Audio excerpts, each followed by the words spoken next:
Ayurveda can be such an amazing tool to bring clarity, to bring depth and understanding to your yoga practice. You don't need to be an Ayurvedic practitioner or study Ayurveda for many years to use some of the principles to apply it to yoga. And in fact, we say that yoga and Ayurveda are sister sciences. And for me, that is definitely true. Ayurveda was what gave me the framework. It was a missing piece of the puzzle in my yoga practice and my yoga teaching. If you don't know me, my name is Anja Lang, and I am the founder of Yoga Embodied. And I have been teaching yoga for about 20 years, practicing longer than that.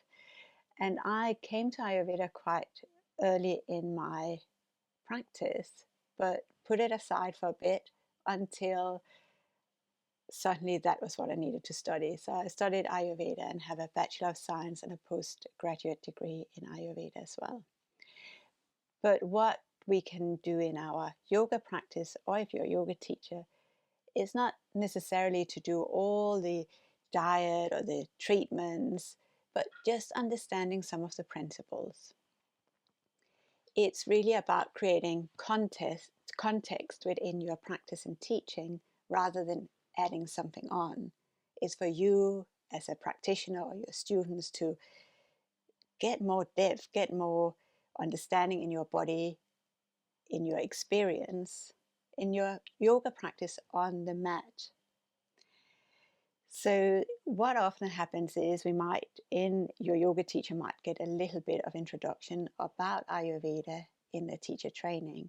They might do a dosha quiz, but not really finding out how to apply the doshas or the elements in the practice. And that lacks a lot, because if you understand some of the practices or some of the principles, it's very easy to apply it into your yoga practice. We quite often see that someone does a treatment or a yoga class plan, and this is the plan that they teach, regardless of what's going on. This is a great practice for the body. It looks great. It feels good in a flow, but it might not really be applicable to the time of day. It might feel wrong to do this practice at 7 in the morning, but it might feel really good to do it in a midday class or evening class. Maybe it feels really good in the summer, but not right in the winter at all. And this is where our Ayurveda gives context. It can make those little tweaks so you understand why that's happening and how can we adjust things so it feels just right. So that's why sometimes if you go to classes where it's a specific plan, every single class, every single sequence is the same, or your teacher teaches the same sequence for a full month, regardless of time of day, regardless of the weather, or whatever is happening in the outside world that affects us too. And that can sometimes just feel really off.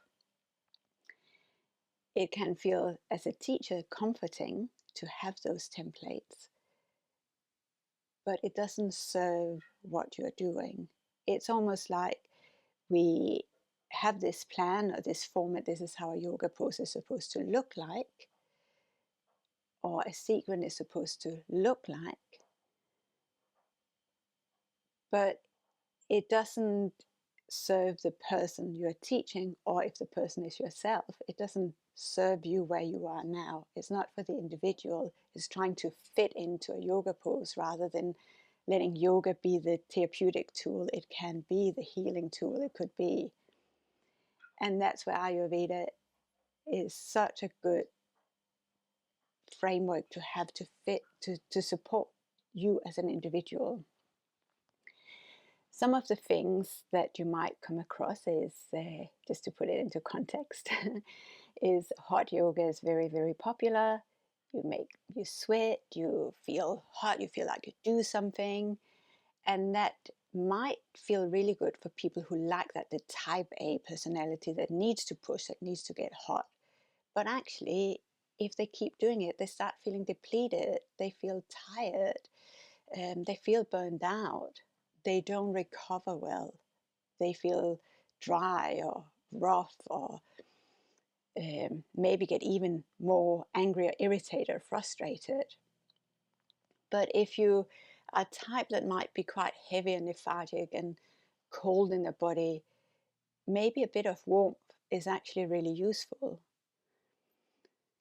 Or alternatively, we in our society probably need a lot of yin yoga, that kind of soothing, nurturing yoga, where you might just lie with a lot of bolsters or cushions and blankets, and it's nice and warm.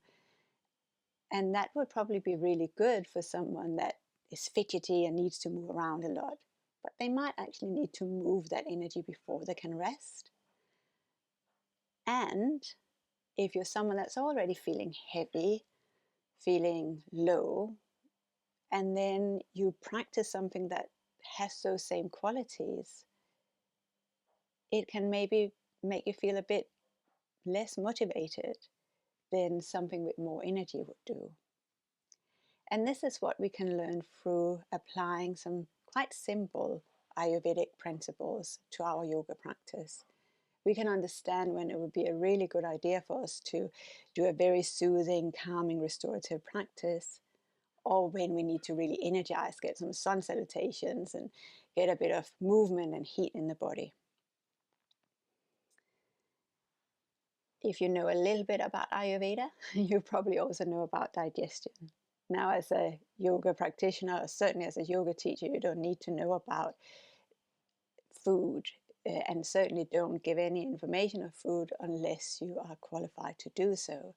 But we also digest our senses, whatever comes through our senses, and our emotions.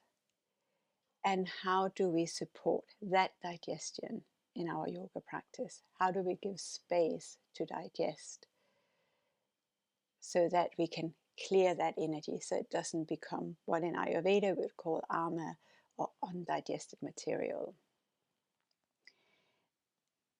So these are some of the principles that we can easily apply from Ayurveda to give context to our yoga practice. You may have heard about the 5 elements or the 3 doshas. And for me, they are the cornerstones of how I teach in my practice. Do we need, again, coming back to, do we need the fire element in our practice today? Do we need that grounding, cooling earth element? Do we need something lightness like the air element and movement and flow? Do we need the fluidity of water? And how can we make that into our own practice so it applies to us and how we practice, even if we go to another class? So for me, this is how I teach. It also gives a possibility, an opportunity for the individual student to check in with themselves. So we can do the same sequence, and I can obviously look at the external environment and how we can use that in our practice. But I also offer these options to the individual. So we might have a class of some people who feel very heavy and lethargic and they really don't have the motivation. And do they maybe need that little bit of fire? Do they need to just get that movement on? Can they do this flow with extra breath? Alternatively, we might also in the same session have someone who feels irritated, frustrated, angry, hot, bothered, just rushed to get to the class.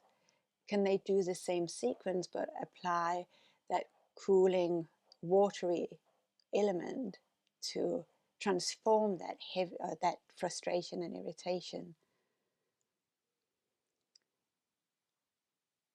In Ayurveda, we have a saying that like increases like. So we can reduce some of that lightness in our own body.